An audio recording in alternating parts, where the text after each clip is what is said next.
Welcome to Outlaw Edge Blade Works. So I guess tomorrow we're gonna go get my car so that I can start building that car, my 36 for the winter. And I'm trying to get my garage all cleaned up and figured I'd show you guys what I'm doing. So I got a bunch of these at a swap meet, a bunch of these little Akron boxes and whatever, and I decided to put them in this corner and put my books up top here, and that turned out pretty cool. I like how this is set up, stuff like lug nuts and gears and whatever, and I still have tons of stuff to put in these that are in boxes, and I'm sick of them being in boxes. I want to be able to see this stuff so that it's right here in my face, so when I'm using it, you know, I know where it's at. Like all my little scraps of metal,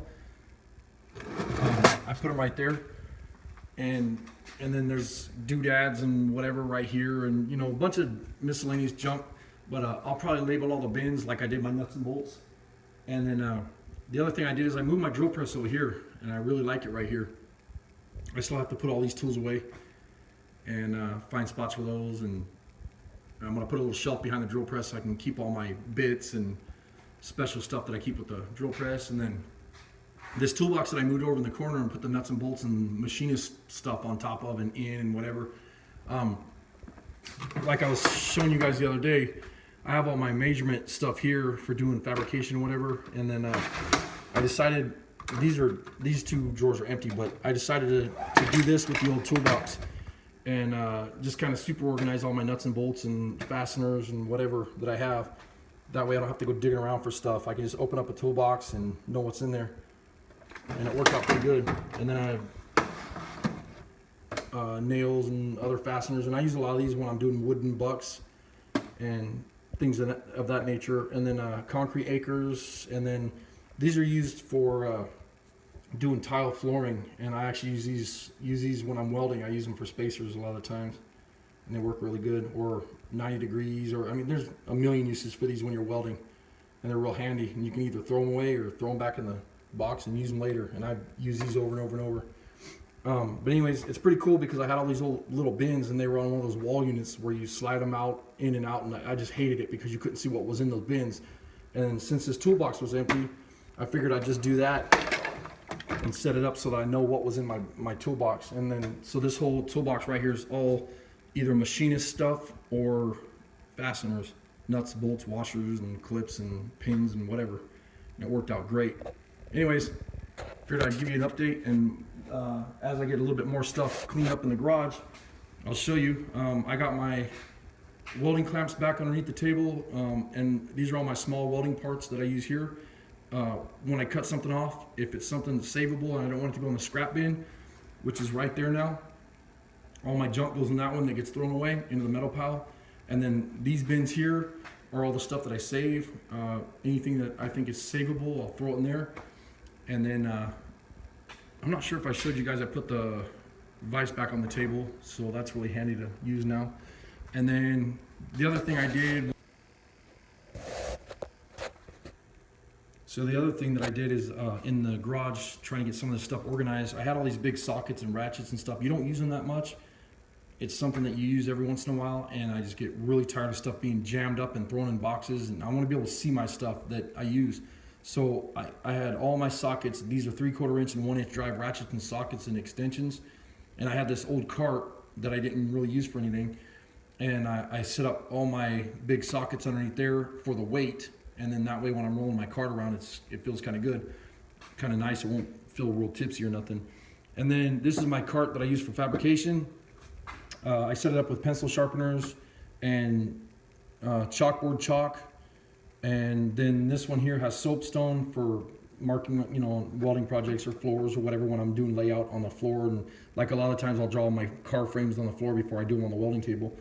And then this is paint markers, Sharpies, silver gold Sharpies, black Sharpies, all kinds of different markers. And then this one here has a bunch of different style markers, and it has this tool, which is one of my favorites. This is a deburring tool. I'll do a video on that pretty soon. And my calipers, self-punching center punches. I believe that's what you call them. Love these things.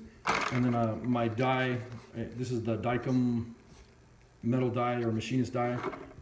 pencil sharpeners and all that good stuff are in here in this box. And then I have tape, because I always tape stuff on the walls or on the tables or on the side of cars when I'm building my projects. And then these are all my measurements and stuff. I try to keep a little memo book. That way I put everything inside there so I don't forget it. Notepads of paper, all kinds of stuff to make circles and safety glasses, and I have tons of these different scribes that I use. Some are my favorite, like this one here is one of my favorites. X-Acto knives, those are all right here. I keep them in this box. Scissors, tape measures, oils, knife sharpening oil, and I use alcohol. This is just that heat that you throw in your gas tank, and I just use it for wiping stuff down before I paint it or lay out, lines on it or whatever, so that I can mark out measurements and all that on metal. And then the stuff that's really dirty, I use lacquer thinner, and I'll use that to clean up stuff before I go and get it ready for putting marks out on, marking out measurements or whatever on metal and all that good stuff. And then this one, I just absolutely love this. I found this, and this is an old antique oiler. And this is the ones like the Tin Man used in Wizard of Oz, but this is set up with a real fine oil that I use when I'm doing like either drilling holes or all kinds of stuff, and I need oil to oil something so it stops squeaking or whatever. That's what I use there. I don't know, this is just kind of like my go-to cart. I use this all the time when I'm jamming around in the garage here and trying to do measurements and whatever, and I just enjoy this cart. So I wanted to set it up so that everything was in the cart the way I like it. And then up here, I finally started putting some of my car parts up that I found out in the woods. This is an old 57 Ford car, I believe it is, hubcap, and then an old Speedo part, and I just thought it was cool, so I hung it on the wall. That's a hubcap for my girlfriend's car that we're getting ready to build. This is a 1923 T-Bucket, or Model T steering wheel, which is in insanely good shape. It's like mint condition. So I had to put that up on the wall just because I thought it was cool. And then I found a cool spot to hang my hat. When I'm welding, I use that a lot of times, and this is my old heater. This is the tube where the hot air would come into the garage, and I don't use it anymore, so I figured it's a good spot for my hat now. And then I put my dashboard up there from one of my extra dashboards that I found out in the woods. So, and then I have this little license plate for my car, and I figured I'd throw that behind my cart, my tool cart, just because I thought it was neat looking. And anyways, it's starting to get cleaned up in here pretty good. I still got a lot of stuff to put away that's on the floors and whatever, and when I get it all finished up, I'll make another video for you guys. Thanks for watching.